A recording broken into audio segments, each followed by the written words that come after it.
There are those that seem to be doubting the potential of the PlayStation VR 2. Well, I beg to differ. In fact, I think the PlayStation VR 2 will be a game changer for the VR sector, and here are 5 reasons why.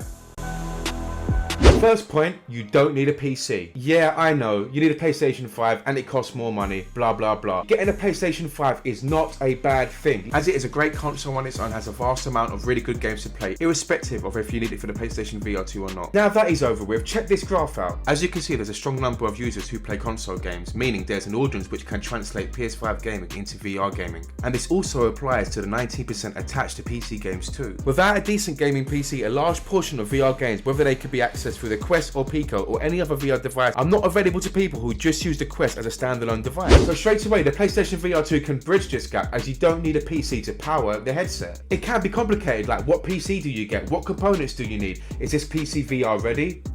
The PlayStation VR 2 PS5 setup opens up a portal to all these gamers who just want to plug something in and play. Simple. Now, of course, this easy setup and quick plug in and play for both new and veteran users is what the Quest and Pico offers too. But there is a big key difference for the consumers who will play the PlayStation VR 2. It gives both parties a high-end VR experience. This is another game changer. Consumers now have a real chance to play a high-end VR experience. A large portion of people who have recently jumped onto the VR bandwagon. Now, this is down to the likes of Meta and their Quest 1 and 2 and accessibility of being standalone or wireless. But they do not show the full possibilities of VR in regards to the graphical output, if not tethered to a gaming PC, which is not that much in regards to the people who actually use virtual reality products. And with this graphical output, it means there's a big consumer base, both new and old VR users who have not experienced this high-end virtual reality exposure. That's actually crazy when you think about it. And although graphics are not everything, for example, Nintendo do well on this front, when it comes to VR and immersing yourself fully, and especially considering the lenses are right in front of your eyes,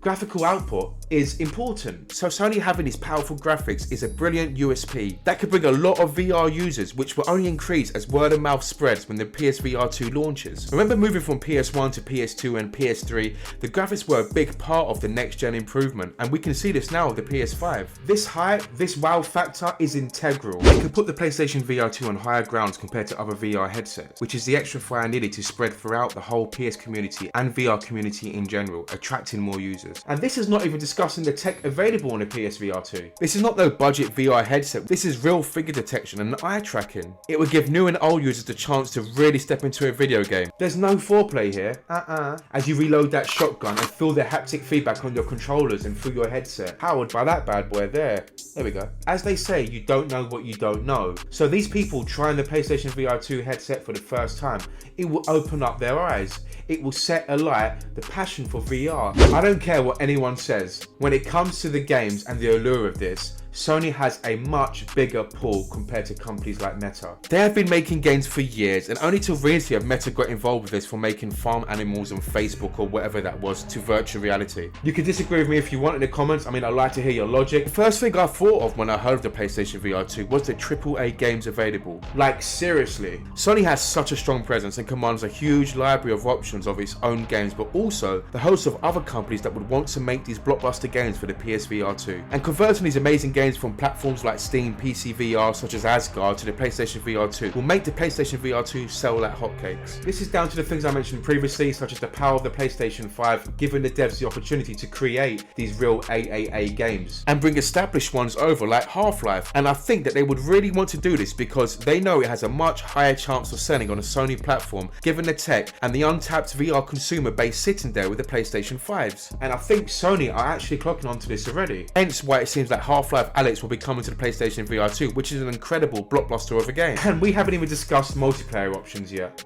So I envision the PlayStation VR 2 as this bridge here. Yeah, you know, the Bifrost one from Marvel. Will connect all you PlayStation 5 users and VR users for the PlayStation VR 2, allowing you to shoot, race, and find that killer.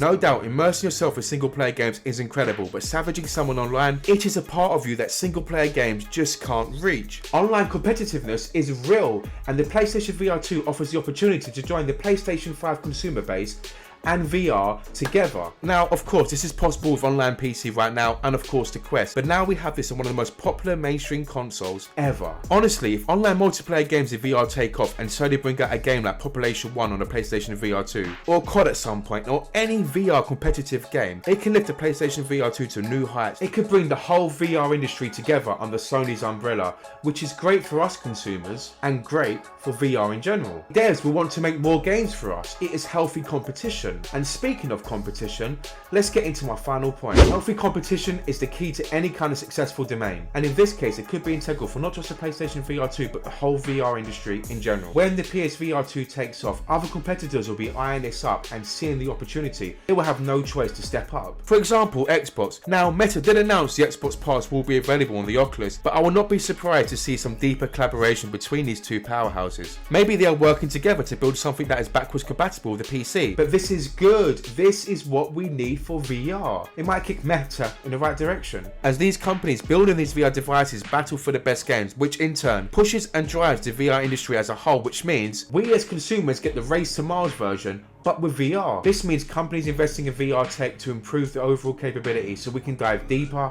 and deeper. The PlayStation VR 2 can facilitate all of this. Exciting times, right? It could really be a catalyst to so many areas. But that's the beauty of it. It is not only applicable to all, but it gives users a real VR experience just by plugging in and play and utilizing the current PlayStation 5 users who are currently banging out their PlayStation 5s like me. It bridges a gap for them to play online in a VR platform. I'll send an invite to other VR users playing the Quest and Pico to come join the family.